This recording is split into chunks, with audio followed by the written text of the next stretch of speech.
Greetings and salutations. Welcome to Knife Chats with Tobias. Okay, if you've been following the channel, you probably just saw this knife. This is the Queen Gamecock. So why is it showing up again so quickly? Well, it's because I was watching SMKW.com, their YouTube channel, and TC was talking about some unique knives that different brands have come out with, knives that are not normally found within their wheelhouse and such. And it kind of inspired me to take a look back at some of the knives that I can kind of have in my collection that I think of as really unique and not what you would normally expect to see. Now, some of these are kind of fall into what TC was doing, as in unique to the brand, but most of them are just kind of weird knives that I picked up simply because, well, they were kind of different. And I really do like looking at different knives and collecting different knives that you just don't see every day.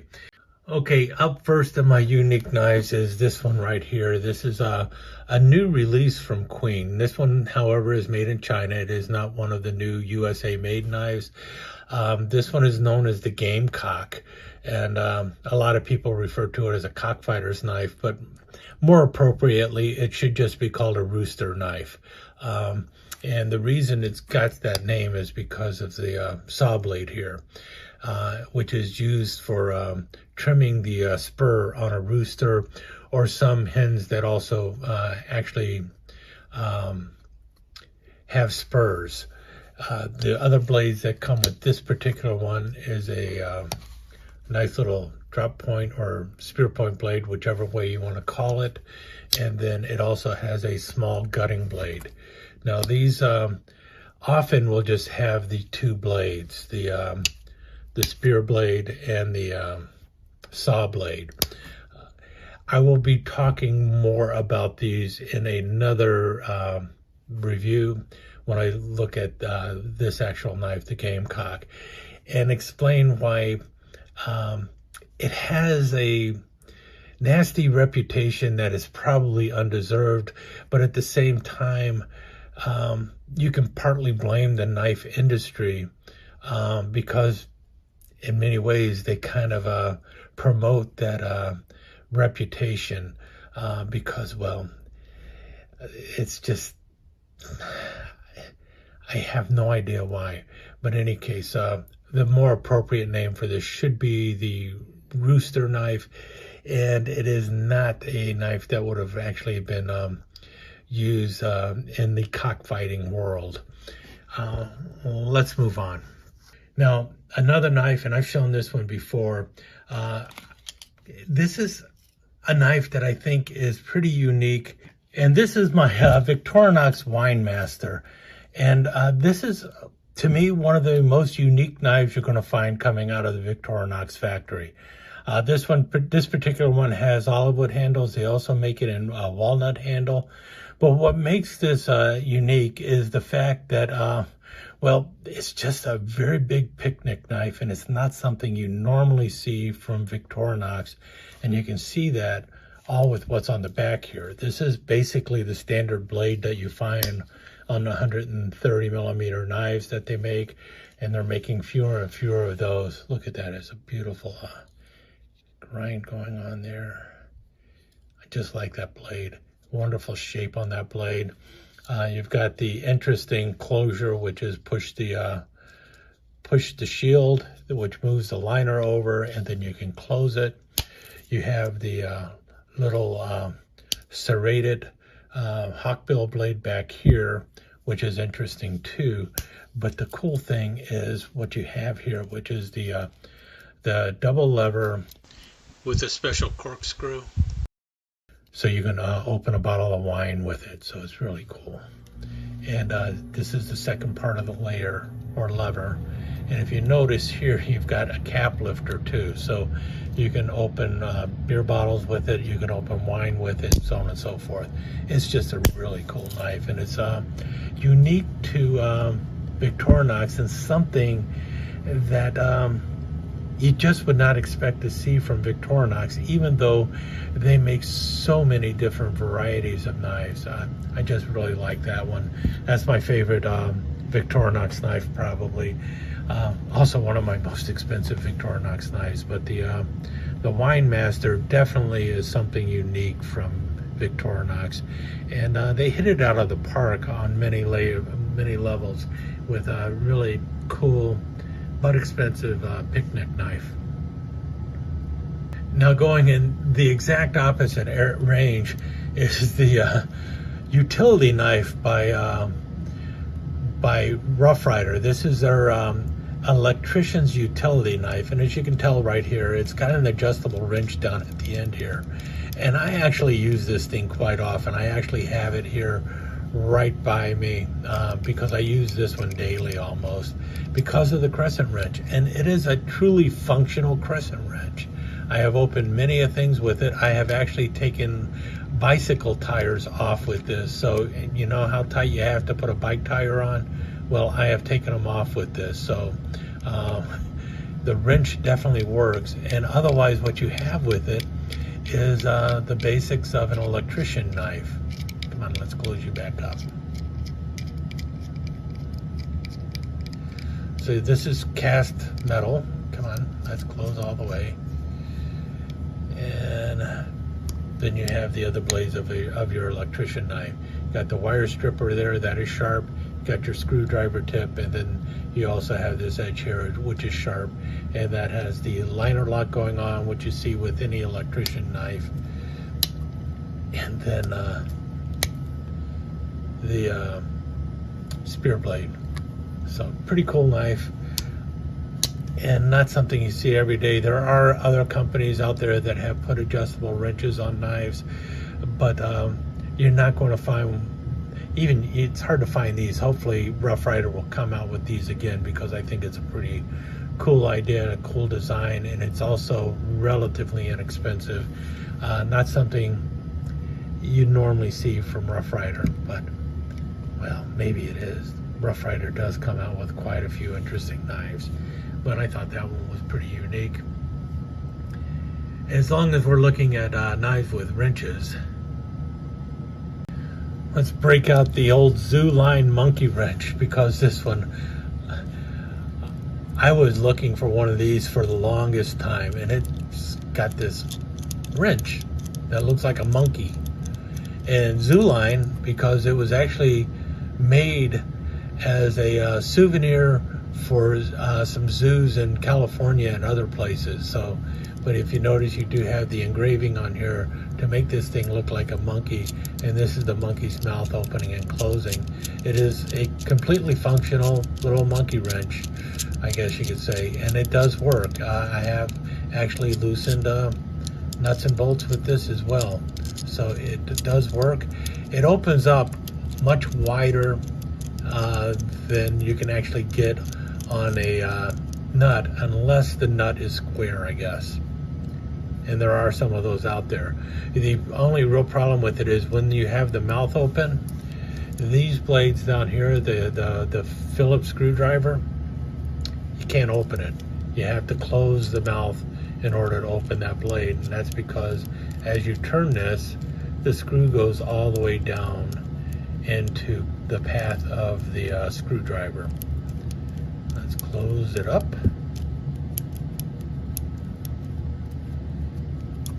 And now we can open the Phillips screwdriver, which I'm sure some people are going to make some comments about that, you know, because we have a very happy monkey now. In any case, we can close that down, and on the other side over here, we have a nail file, screwdriver, and bottle opener. And then we also have a main blade. As you can see, this one's got a little spot on it, but I'm happy. Made in Japan.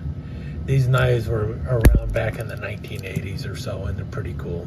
Maybe even earlier than that. I think they were actually from the 60s. But a Zooline monkey wrench knife. That's pretty cool, I think.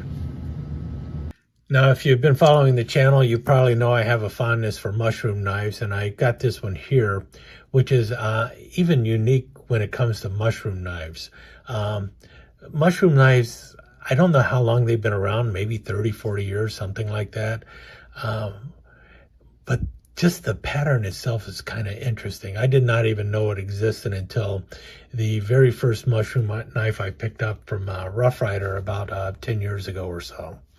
But what you have on them is this brush on the end and everything. And then they have some really funky looking blades. This is the typical mushroom knife blade.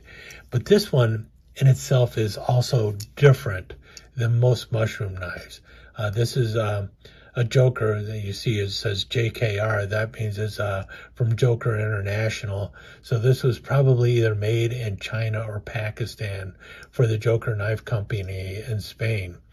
And you have what's relatively a small mushroom knife, but what you have with it also is the makings of a picnic knife, because you also have a can opener and a cap lifter on here.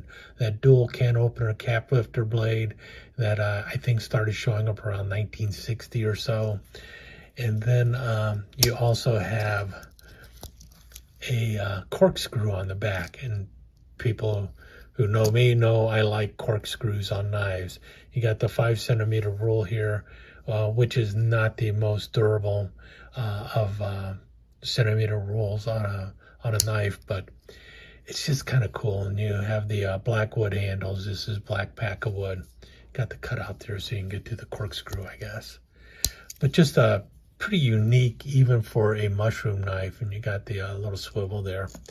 So my Joker mushroom knife, I think that's kind of unique even among mushroom knives, because you usually don't see a cap lifter, can opener, and a corkscrew on a mushroom knife. Now this next one, I guess, is more of a novelty knife, but I kind of do think it's kind of neat, and I would like to see this show up in a few other places. And it's this knife that has this handle that looks like a shrimp. Got a little blade going on with it. You have a little bail there too. These are made in China. They're getting expensive online for some reason, because they're really a cheap knife. I guess this really falls more into the novelty line, but you just don't see it that often. It's just kind of funky. And what's interesting about it though is it actually feels good in the hand. It feels functional. You just don't see it too often. I would like to see this thing repopped and made by a better company than whoever was making these first. Whatever that symbol is there. Got a little ox or something on there. But in any case, thought I'd throw that one in. Not going to talk too much about it. It's got the cheapest blade steel imaginable on there. They came in 3 different sizes, 3 inches, 4 inches, and 5 inches. I have all 3 of them, but the 5 inches in really sad shape. If I can ever find a 5 inch in good shape, I'll probably pick it up, as long as the price is decent. It's interesting too. Dirt cheap knife with a half stop. So much for the half stop being a sign of quality. The blade steel is who knows what. And the wood is probably bamboo. I don't know for certain. But just kind of cool. More of a novelty than a unique knife. But wouldn't you like to see that made by somebody more reputable than a fly-by-night company or shrimp-by-night company? I don't know. And now a couple other ones out there that are just really off the wall, at least in my opinion. And this is another one that I really don't have a brand for it or anything, but this is known as a fish priest, and it's just a metal baton, if you notice there, and it looks like a little club. You got a ring down here so that you could attach it to a lanyard or something. Got these 2 bumps here so that when you hit the fish, you can hit it with even more pressure with the 2 spots on there. And the reason you do that is if when you're fishing and you catch a fish, you're going to keep it. You want to put the fish out of its misery, so you whack it on the head. The interesting thing about, and you can see here, this thing has been used. In any case, the interesting thing on this is, as you notice, it opens up in the middle, and then you've got this little knife blade inside. And that I just thought was so cool when I saw it. And first time I saw it on eBay, I tried to buy it, failed miserably. My bid was just way too low. The bid war in the last couple minutes just skyrocketed the price of one of these things to well over $100, and I thought I'm never going to own one of those. But I continued. I persevered and continued to try and get one of these. They don't show up that often on eBay, but when they would, I would go ahead and put in a bid and hope for the best, and do a little bit of sniping at the end and everything else. And finally, one day, I managed to get one of these at a price that I could afford, and that was your little fish priest knife. And just searching for them is a pain in the butt. So in any case, something you just don't see every day, and something I would like to see a company make, a little fish priest knife such as this. And then another one, this one, I really can't believe it. It has patents in both the United States and the United Kingdom. And I have no idea what you would even call it, but it is a fishing tool again. That's the cool thing about when it comes to fishing, they come out with so many gadgets for fishing, and people snap them up, and then they just poof, they're gone the next day. And that is the case with this one. These were actually made in Hong Kong. Like I said, you see here the registered trademarks. There's 2 different registered trademarks. I cannot find out who made these, even using the trademarks, registered patents. I looked up the patents. I could not even find out who made these, looking for the patents. I just couldn't find the patents. In any case, let me open it up. It says push. Really pull. You've got the blade here. I've sewn this before. You turn it around, and then you have the fishing blade. You've got a bottle opener. You've got a scaler here, and then you've got whatever this is. It looks like it's a big can opener tip here, and I think that's really what it is. I think it's a can opener. And then you also have the knife blade here. So you have a wonderful knife blade going on, a can opener, a cap lifter, and a scaler. But you also have on the inside 2 screwdriver ends here, and they just snap onto either side here. There's little slots in there so that you can slip those back in, and they'll stay in spot on the inside. And what you do is you take the knife, turn it around, put it back inside, and then you have this, it looks like plastic, but there's actually a metal throat on the inside, and you pass that in, and you have a screwdriver. So you have a flathead screwdriver and a number 2 Phillips screwdriver in this thing. So that's pretty cool. You've got, all sorts of little tools with it. Very much a multi-function device for the fishermen, and all in this little plastic container, a very hard plastic container. Now let me try and get all this back in there. Okay, one goes on that side, and then the other one goes over on this side.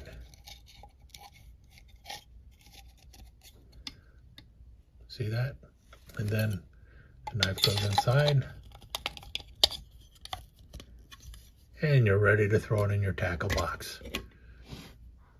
And the last one I'm going to show is another fishing knife, because like I said, fishing gadgets, fishermen can't live without them.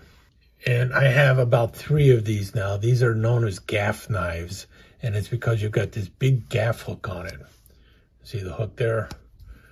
And that is so you can hook onto a fish, and pull it out of the water. Obviously, if you're going to grab a fish with the gaff hook, you probably want to have your priest handy, because you're also going to want to put the fish out of its misery. I would not use a gaff on a fish unless you plan on eating that fish, because it's going to do serious damage to it. But that's what it's for, so you can reach over and snag something with it. And you got the big gaff hook there. The other blades you have on there are your standard blades that you see on a lot of other fish knives. You got the scaler with the hook remover and the bottle cap or the cap lifter there. And then the other blade is your typical clip blade, long clip blade going on there. This is one of the most uncomfortable knives to hold in your hand. I have seen gaff hooks designed so that the gaff sits lower into the handle, and that would make a lot more sense for it. But this is your common fishing gaff knife, and talk about unique or weird. We got one here, and this one is just made in solid in Germany. Got a lanyard hole on the back there too. But there you go. There's some of my really funky looking folders. Well, one of them's a fixed blade, and I consider them kind of unique. I would love to see other people's unique knives. So if you're out there in YouTube land and you think you got some unique knives, why don't you show them off? I think a lot of people would like to see them. In any case, with that said, I'll see you on down the road. Talk to you soon. Let me take just a second to thank you once again for dropping by and spending a few minutes here at Knife Chats with Tobias.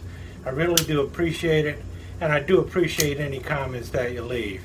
So please remember to give me that thumbs up, and also don't forget to subscribe and ring that notification bell so you'll know when the next episode is up and running. Thanks again for dropping by. Really do appreciate your time here.